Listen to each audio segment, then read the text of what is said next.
Bonjour tout le monde, alors aujourd'hui je vous propose une vidéo sur les forces et plus précisément la résultante de force. Nous allons apprendre ensemble à trouver la résultante de force par construction. Donc restez avec moi, je vais vous proposer quelques exercices par degré de complexité. Restez avec moi et on se voit tout à l'heure.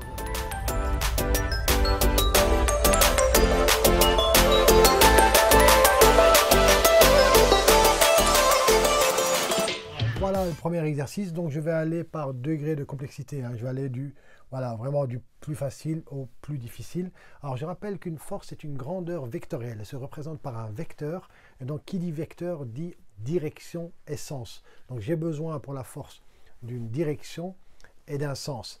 Et la longueur de mon vecteur, elle va correspondre à mon intensité. Donc on peut prendre par exemple une échelle, hein. Donc il faut toujours prendre une échelle lorsque vous faites des constructions pareilles. Donc ici on va prendre une échelle qui est facile, hein. 1 cm par exemple vaut 1 newton. Voilà, c'est facile. 1 cm correspond à 1 newton. C'est toujours bien il faut choisir une échelle car lorsqu'on va trouver la résultante, il nous faudra l'intensité. Et donc il faudra la mesurer, appliquer l'échelle et donc donner l'intensité de la résultante. D'accord? Alors, premier exercice. Ici, j'ai pris un exercice facile. J'ai des forces qui sont verticales. La force F1, elle vaut 2 newtons. Elle est verticalement vers le haut. La force F2 vaut 3 newtons verticalement vers le bas. Alors, qu'est-ce qu'on peut remarquer dans cet exercice? Les forces ici ont la même direction. Oui, et j'ai oublié de vous dire, j'ai fait une vidéo sur la dynamique où je parle justement de force dans mon animation que j'avais faite. Et je parle aussi donc de la résultante de force. Donc je vous invite à aller la regarder si ça n'a pas encore été fait. Ça peut vous aider ici pour les exercices. Ça va? Alors, même direction, sens contraire. Alors il y a une qui tire vers le bas, une qui tire vers le haut. Donc elles vont se soustraire. D'accord? Alors c'est toujours, comme je l'avais dit dans la vidéo précédente, c'est toujours la plus grande force qui va l'emporter. Donc vous allez faire 3 moins 2. Vous allez avoir 1 newton. Mais c'est 1 newton, ça va correspondre à la résultante. Et donc, la résultante aura toujours ici la direction de la plus grande force, qui est logique. Alors, résultante, n'oubliez pas, c'est le résultat, c'est l'effet de toutes les forces en action. Donc, je veux savoir la résultante, je veux savoir l'effet des deux forces ensemble. L'effet final des deux forces ensemble, c'est ce qu'on appelle la résultante. D'accord? Donc ici, le résultat des deux forces ensemble, c'est 3 moins 2. Pourquoi moins? Parce qu'elles sont de sens contraire. Et donc la résultante aura le sens de la plus grande force. C'est toujours la plus grande force qui va gagner, c'est logique. D'accord? Je vais la représenter en rouge. Donc 3 moins 2, 1 newton. Et elle sera verticalement vers le bas. En appliquant l'échelle, hein, donc 1 newton, donc ça fera 1 cm. D'accord? Vous appliquez l'échelle. Et donc, vous avez une résultante qui est, ici en rouge, de 1 newton vers le bas. Okay? Je peux l'appeler grand R ou bien force résultante, F, avec un grand R pour dire force résultante. OK? 1 newton. Ça va? Donc ici, facile, hein? Donc retenez, même direction, sens contraire, les forces vont se soustraire. Et l'effet final, donc la résultante, aura le sens de la plus grande force. La plus grande, c'est 3. Donc j'ai 1 newton vers la plus grande force. OK? Très bien. Deuxième exercice, c'est le même genre, mais j'ai pris ici des forces dans une direction horizontale. Donc elles ont la même direction. F1 et F2, même direction, mais encore une fois, sens contraire. On va faire la même chose. Le résultat final, ça sera 3 moins 1. D'accord? Donc ici, les forces vont se soustraire. Donc ce sera 3 moins 1. Donc j'aurai 2 newtons, encore une fois. Dans quel sens 2 newtons? Dans le sens de la plus grande force. Donc je vais avoir 2 newtons horizontalement vers la droite. Donc, ma force résultante sera de 2 newtons vers la droite. Donc, force résultante, 2 newtons. D'accord? Exercice suivant. Ici, qu'est-ce qu'on remarque ici? Les deux forces n'ont pas la même direction. OK? Alors, dans tous les exemples ici, j'ai pris des forces concurrentes, c'est-à-dire que les forces ont toutes le même point d'application. D'accord? Ici, même point d'application, mais les directions sont différentes. Alors, je ne peux pas ici les additionner ou les soustraire. Pourquoi?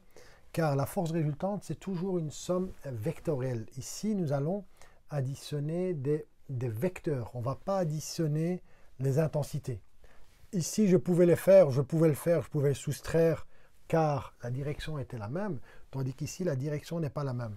Donc, je ne peux pas faire 2 plus 2,5 ou bien 2,5 moins 2. Pourquoi? Parce qu'ils n'ont pas la même direction. Alors, que faut-il faire ici? Je vous propose la méthode du polygone des forces. D'accord? Ici, bon, il y a deux forces. Je vais former un parallélogramme avec ces deux forces. D'accord? En fait, ça revient à faire quoi? Je me base sur une force quelconque. Hein. Je peux me baser sur la F1 ici, F1, et je vais lui translater F2. Donc, ça revient à faire F1 plus F2. Alors, il s'agit d'une translation de la force. Alors, translation, il faut toujours translater dans le même sens, la même direction et avec la même unité. Et donc, il faut respecter le parallélisme. D'accord? Si je translate avec la même direction, même sens, donc ici, je devrais respecter le parallélisme. Donc F2, je vais le translater et je vais venir le mettre ici, juste à côté de F1. D'accord? Je vais translater F2, je vais le mettre en vert. Hein. OK, je reporte F2 ici.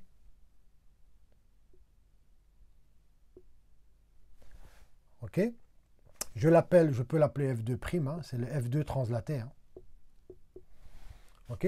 Donc, qu'est-ce que j'ai ici? J'ai F1 plus F2 qui a été translaté. D'accord? Donc, ici, F1 et F2 se suivent. Donc, elles vont s'additionner. C'est une somme vectorielle. F1 plus F2. La résultante va correspondre. Alors, je disais tout à l'heure, ça correspond à un parallélogramme. Hein.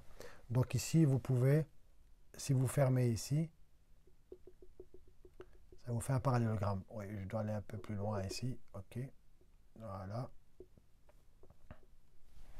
D'accord? Donc, ça vous fait un parallélogramme. On voit que ça vous fait un parallélogramme. Donc, qu'est-ce qu'il faut faire? Juste translater F2.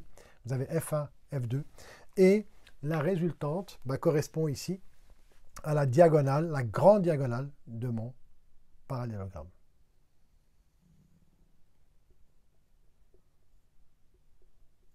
Ça va? Donc ici, FR, ça va correspondre à la force résultante. Vous allez la mesurer.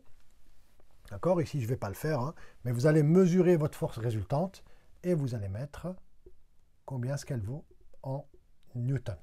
Vous allez venir lui appliquer l'échelle. Imaginons qu'elle mesure 4,8 cm, elle va valoir 4,8 newton. D'accord? Il suffira d'appliquer l'échelle. OK? Donc, qu'est-ce que j'ai fait ici? J'ai translaté F2, OK? Et je viens fermer ici ce que j'appelle un polygone. Hein. Bon, ici, avec deux forces, on voit qu'on peut former un parallélogramme, ou bien je n'étais pas obligé de former le parallélogramme, il suffisait de venir fermer le polygone. Donc, j'ai un polygone, j'ai un côté, deux côtés, et je viens fermer le polygone avec ma force résultante. OK? Vous allez mieux comprendre avec le dernier exercice. Donc, ici, j'ai pris 4 forces. OK, très bien. On voit qu'il n'y a aucune force qui a la même direction. Elles ont toutes des directions différentes. Donc, je ne peux pas appliquer ici somme de force ou soustraction de force, car toutes les forces ont des directions différentes. Donc, je vais appliquer la méthode du polygone des forces. Donc, je vais travailler par translation. Alors, on va choisir une force de référence. Comme ici, j'ai choisi F1, j'ai translaté F2. J'aurais pu choisir F2 et translater F1 ici. Mais ça revient exactement à la même chose. Donc ici, vous allez choisir une force de référence. On peut prendre soit F1 ou F2, F3, c'est comme on veut. D'accord? On prend une force de référence. Prenons encore une fois F1. D'accord? Donc F1, je ne dois pas le translater car je l'ai choisi comme référence. Alors, après F1, je vais venir translater F2. Ensuite, je vais translater F3 ou F4, ça dépend. Même si vous mélangez l'ordre, ce n'est pas grave, hein, on va arriver au même résultat. D'accord? Il faudra quand même toutes les translater. F2, F4, il faudra translater, et F3, on devra le translater aussi. D'accord? Commençons d'abord par translater F2. On peut choisir un ordre, hein. Choisissons l'ordre ici horlogique. On peut aller dans ce sens-là. Donc je translate F2, ensuite je vais translater F4, et à la fin je translaterai F3. Ok? Je prends F1 comme référence, je translate F2. Très bien. Vous mesurez F2, même direction, même sens, et donc parallèle. Au bout de F1, vous venez rajouter F2. D'accord? Vous prenez F2 et vous venez le rajouter ici. Ça va? Vous pouvez l'appeler F2', vous n'êtes pas obligé. Hein. Voilà, c'est juste pour dire que c'est le F2 qui a été translaté. Ok? F2 a été translaté, c'est bon, c'est réglé. Je passe à la force suivante. F4. Je vais translater F4 au bout de F2'. Donc j'ai F1, F2', et je vais venir translater F4. Même direction, même sens, et respecter le parallélisme. Hein, d'accord? Je vais translater F4 ici, et je vais le mettre au bout de F2'.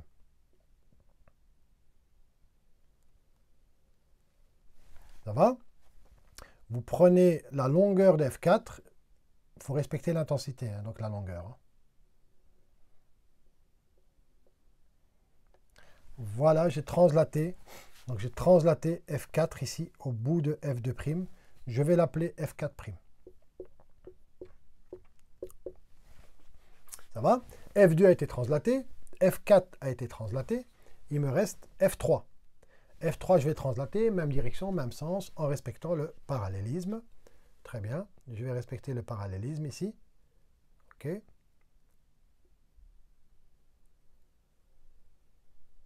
Voilà, vous mesurez F3 et vous gardez la même longueur. Hein, donc, il faut respecter les longueurs.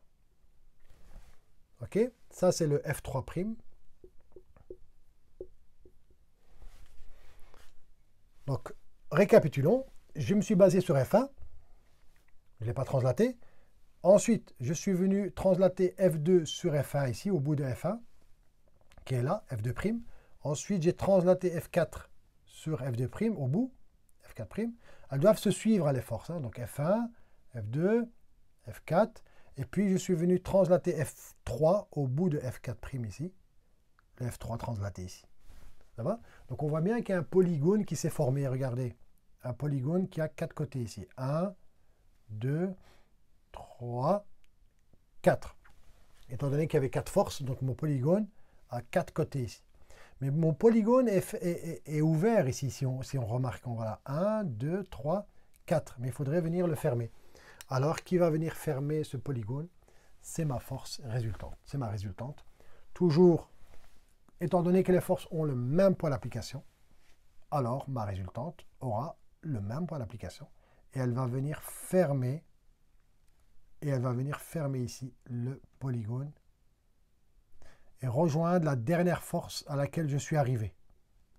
D'accord? Donc j'ai commencé ici, 1, 2, 3, 4, et je viens fermer mon polygone avec ma force résultante. Donc le résultat des 4 forces ici, c'est ma force qui est en rouge, que j'appelle encore une fois force résultante. Vous la mesurez, vous appliquez l'échelle et vous notez sa valeur ici en newton. Ça va? Donc n'oubliez pas, hein, donc bien respecter le parallélisme. Hein, donc direction, sens et aussi la longueur de votre vecteur. Hein, d'accord? Donc bien respecter la longueur du vecteur, parallélisme, vous translatez la suivante ici et vous translatez la dernière ici. Donc vous avez un polygone qui se forme ici et vous venez fermer votre polygone là où vous êtes arrivé avec votre force résultante. OK? Voilà comment construire, comment trouver une résultante par construction. Donc c'est une somme vectorielle. Hein. Donc on additionne des vecteurs. Hein. C'est comme si on faisait F1 plus F2 plus F4 plus F3. D'accord? Alors ici j'ai pris l'ordre horlogique. Vous aurez pu prendre n'importe quel ordre. Hein. J'aurais pu translater d'abord F4 et puis F3 et terminer par F2. On serait arrivé au même endroit. D'accord? Quel que soit le chemin que vous allez prendre, à la fin, vous allez arriver au même endroit. Donc, vous pouvez translater vos forces dans le désordre. Vous trouverez toujours le même résultat. Mais n'oubliez pas de les translater. Il ne faut pas en oublier une. Hein, d'accord? Voilà. Alors, une dernière chose. Ici, j'ai pris des forces ici qui se soustraient. Alors, on peut prendre des forces qui s'additionnent. Hein. Ça, je l'avais expliqué aussi dans l'autre vidéo. Ça, c'est si j'ai deux forces, imaginons, qui ont même direction et même sens. Imaginons que j'ai F1 ici égale 1 Newton. D'accord? Et j'ai une autre force à côté.